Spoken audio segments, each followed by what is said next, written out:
Lady Volunteers. The biggest swing of the season to date belongs to Laura Mueller in extra innings. The walk-off RBI single to knock out UCLA in a game that took over 3 hours.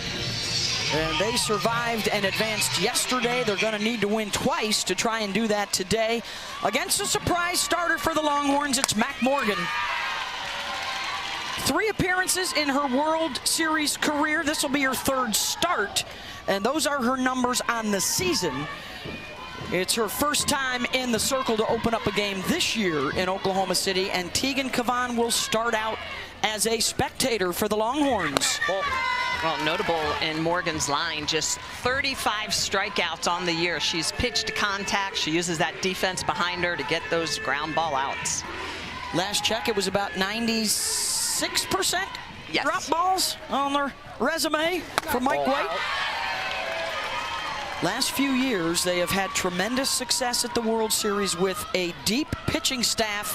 He will turn to that group again today, knowing that they might have to play twice. Gabby Leach in that batter's box for Tennessee.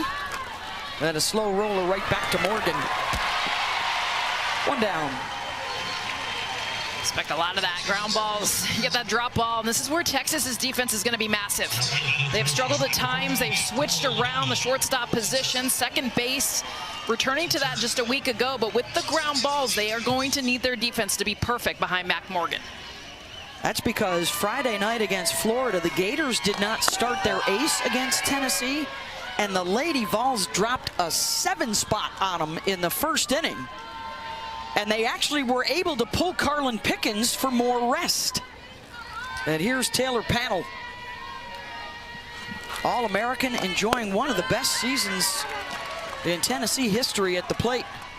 Well, I think, ladies, anybody who punches their ticket to the Champ Series, they know it's going to be very hard to throw one pitcher every single game. You've got to be able to have your number 2 and 3 available. Fouls off the 2-0. So there you see 11 runs in first innings of their 3 games here. The rest of the field only has 6. So they have been outstanding, jumping in front of the opponent. Had a run rule against the Gators. They lost Thursday in a walk-off to Oklahoma, and then yesterday needed 9 innings to eliminate UCLA as Carlin Pickens waits her turn. The 2-time SEC Pitcher of the Year. And a strikeout for Mac Morgan. 2 down. Well, and it is on said drop ball that she throws very, very well on the corner. A lot of deep bite on this pitch. When I say deep, toward the back half of that strike zone, and you can see the way it just falls off the table on the outer half. Look at the shot from the cam. You can see that movement, that change in plane. Well, it's crazy for hitters, Suze. You know what's coming. He was talking about 96% drop ball. So as a hitter, it's about trying to see it up, trying to get that pitch at a level. But even then, because it breaks so deep in the zone, you almost have to think 2 balls below it. Well, and she runs about anywhere from 9 to 10 inches of vertical drop. And look at that, the percentage, 90% drop balls, just 4% curve balls. Well, and that's why usually she's only in for maybe 3 or 4 innings, a couple times through the lineup. Absolutely. More than likely, we would see at least a second pitcher today. And that's ripped opposite field for Ella Dodge. Going to try for 2, and she'll dive in safely. And a runner in scoring position with 2 down for Sophia Nugent.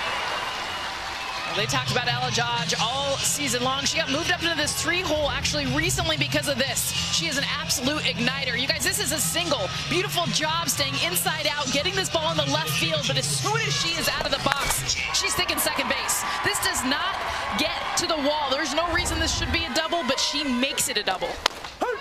They have been terrific this tournament, hitting the opposite way, whether it's the righties or the lefties. Well, really, since they saw Jordy Ball from Nebraska at Supers, this team offensive team has been reunited for Tennessee. Well, they are hitting better than 300 in the World Series with runners in scoring position and with 2 outs. for Karen Weekly's side in their 9th trip to the World Series, 8th time to the semis. Yeah, Beth, to your point, over 80% of their hits have been middle to opposite field, and that is impressive.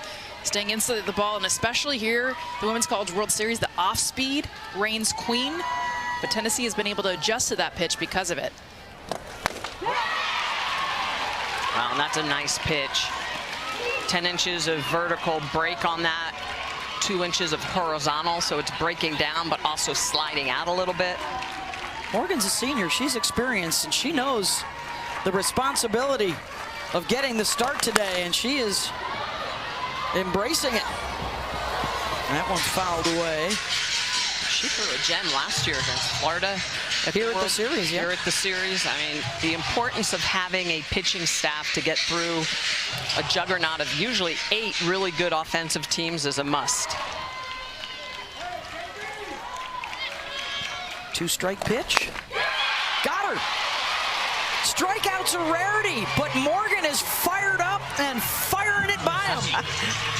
Mac Morgan, how about 9 inches of vertical break with 7 inches of horizontal run on this pitch? So Mac Morgan, it's a drop ball, but some run from out to over the plate induces the strikeout. 2 on the inning for Mac Morgan.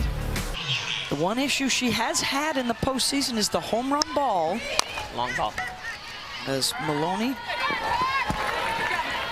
tries to go a little short game. She's hitting .484 in the NCAA tournament, has been on base nearly 50% of the time.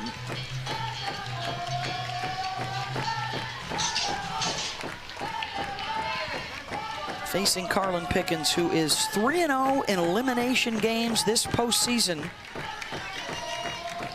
Has thrown 300 pitches through the first 3 games here at the World Series, and a bobble. And the first miscue of the day is Tennessee's. This is massive. I mean, it's the speed of Maloney, first of all. That's why Laura Mueller's trying to rush. It just pops up off the heel of her glove, but it's the pressure that the speed at the top of this order will put on the defense. We talked about in the reverse for Texas. Tennessee has got to be able to make those plays and keep the speed of Texas off the bases. That's just the 40th error of the year given up by this Tennessee team. And here's Caden Henry, 2 for 6. You talk about a dual threat. She has a home run here and a steal of home here at the World Series. Most of the season, it's been the short game and the speed.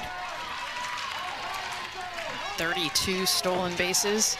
She does a good job of understanding situation, reading the defense. Obviously, with a runner on first, she'll stay all short, looking to bunt or slap. Chops that to third, and Panel will make the play to first.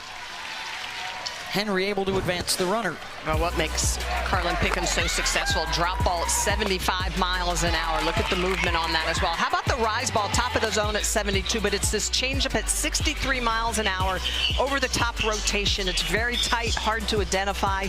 When Carlin Pickens throws that changeup in the low 60s, it's knee buckling, it's devastating.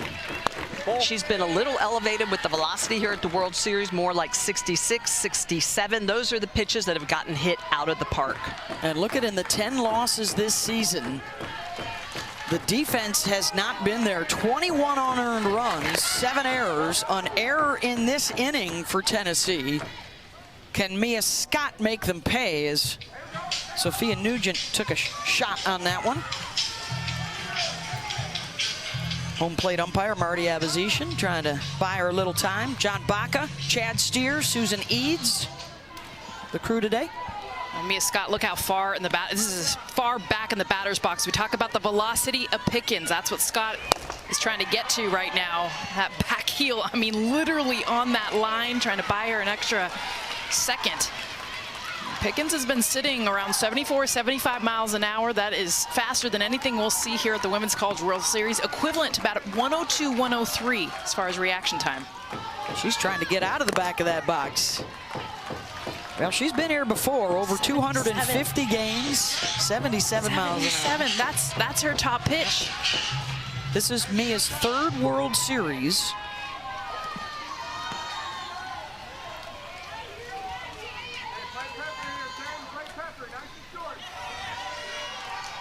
2-2 from Pickens.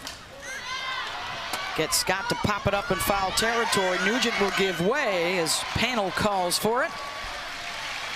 2 down. Good communication there for the Tennessee D. Really. I'm not sure Nugent saw it off the bat. Yeah, and that's a tough play for Nugent. Just with all the catcher's gear on, throwing the helmet off. Directly above her. So now it's Reese Atwood. The best slugger in Texas history is looking for her first hit of this World Series. 2-time All-American. Is already their RBI leader as a junior and rapidly approaching their career home run number. This is power on power. Power pitching with that velocity, and Reese Atwood, the power with the bat. She leads the NCAA with 86 RBIs because she typically is so clutch in these situations. Atwood thought that was inside, and now 0-2.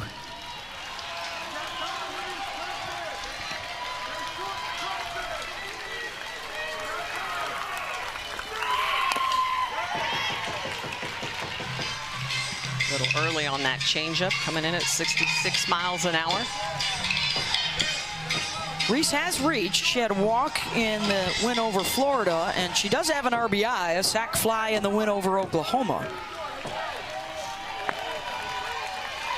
She came in tearing it up near the NCAA tournament.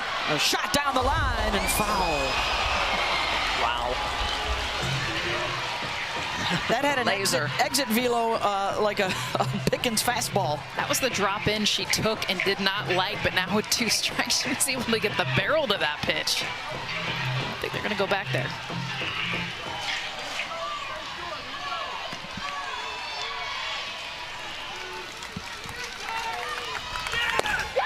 Swinging at a pitcher, right? An ace, Michelle, that can carry her team. We've seen a bunch of them now reemerge this season. Nigeri Kennedy comes to mind. We'll see her tonight, most likely, against Oklahoma.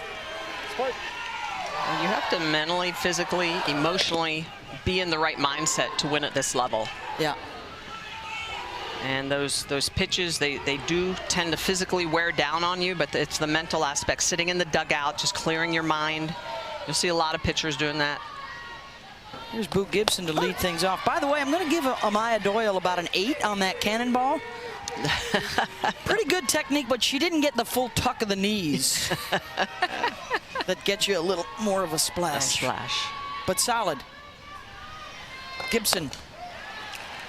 Another slow roller right back to Mac Morgan. 1 down. It's 5, 6, and 7 here in the lineup. Getting in on the hands. It's not just about the drop. Cindy talks about the vertical movement, but it's with the horizontal movement. I mean, she's also getting break into the hands of these righties, sawing them off early. Here's Laura Mueller, the hero last night in extra innings for Tennessee. So let's talk about this mental bounce back. Huge win for both of these clubs. A lot of emotion.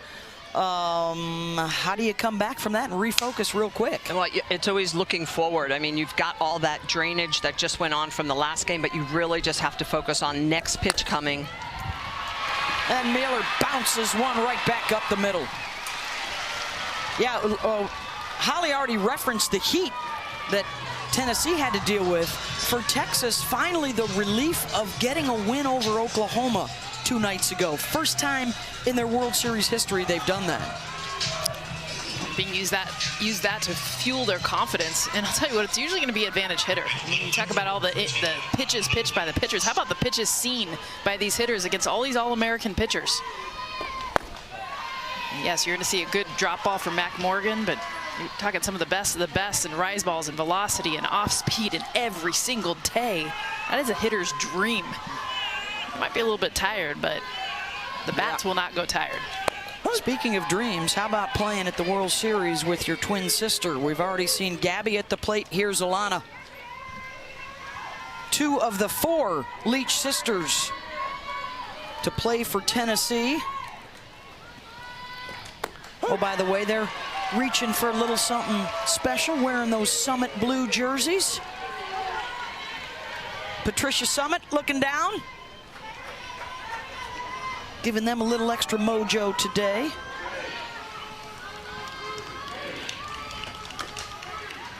Slow roller to first. Morgan keeping things down, keeping them in the dirt. 2 out. And Mueller over into scoring position. So second inning in a row now, a chance for Tennessee.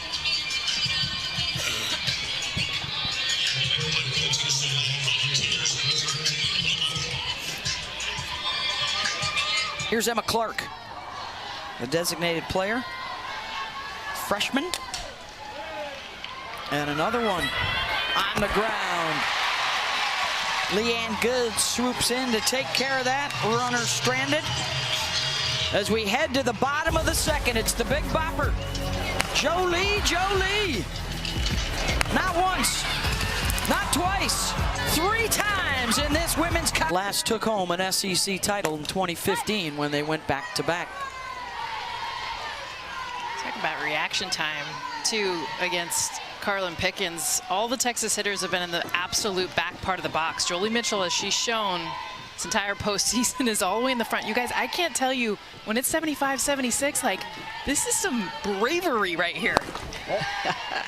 At this point, this is like hitting at 40 feet. Back in the day, ancient times when we used to play the game at 40 feet, it was literally defensive swings, just see the ball and just try to barrel it up. I mean, shortest swing ever. It's worked for her. 3 home runs in a couple of games. The record for a World Series is 5. Well, she says she likes to get to the ball before it breaks, and getting up in that box takes off definitely a lot of the movement that you're going to see. Courtney Day, who you just saw there, she was on their 2022 team that made it to the finals as an unseeded team. First time in history that had happened. And now Mitchell goes from 0-2 to 3-2 against Pickens.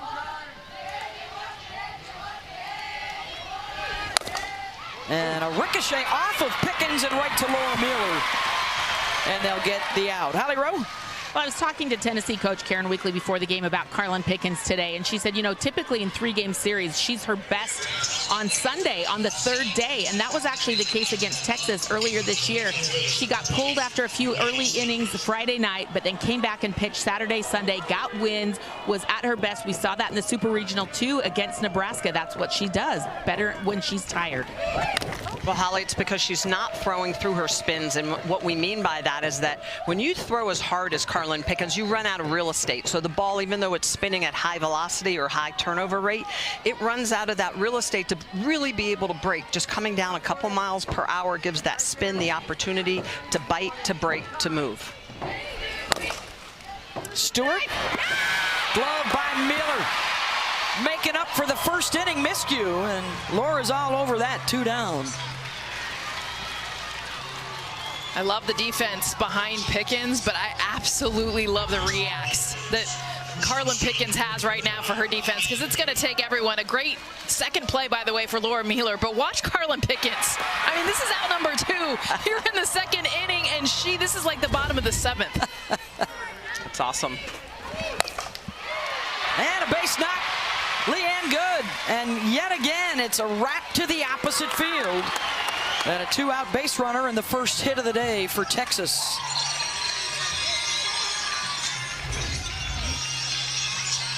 Well, you talk about velocity off the pitching, now off the bat. All you do is have to get to this. Leanne Good literally inside outs this thing, 3/4 swing, and it blasts off the bat past the diving Ella Dodge.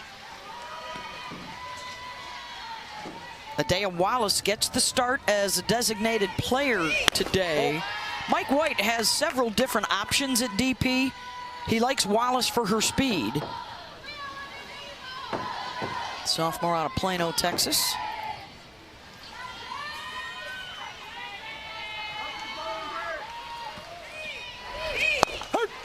He also can go to Katie Simmons, or as he did in their opener here, started Wallace, and then Victoria Hunter came on when they needed a more powerful bat for the occasion. 8th trip to the World Series for Texas. It's also the 8th for Mike White. 3 with the Longhorns and 5 from his days with Oregon.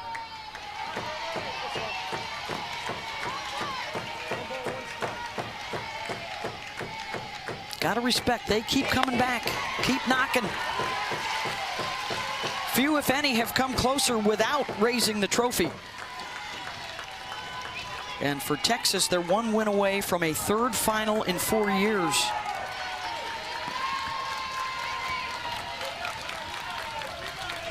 One-two pitch.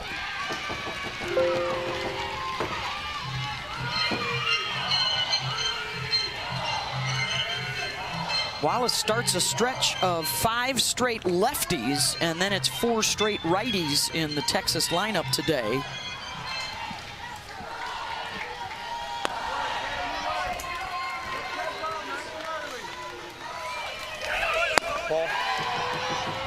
Pickens misses down and away.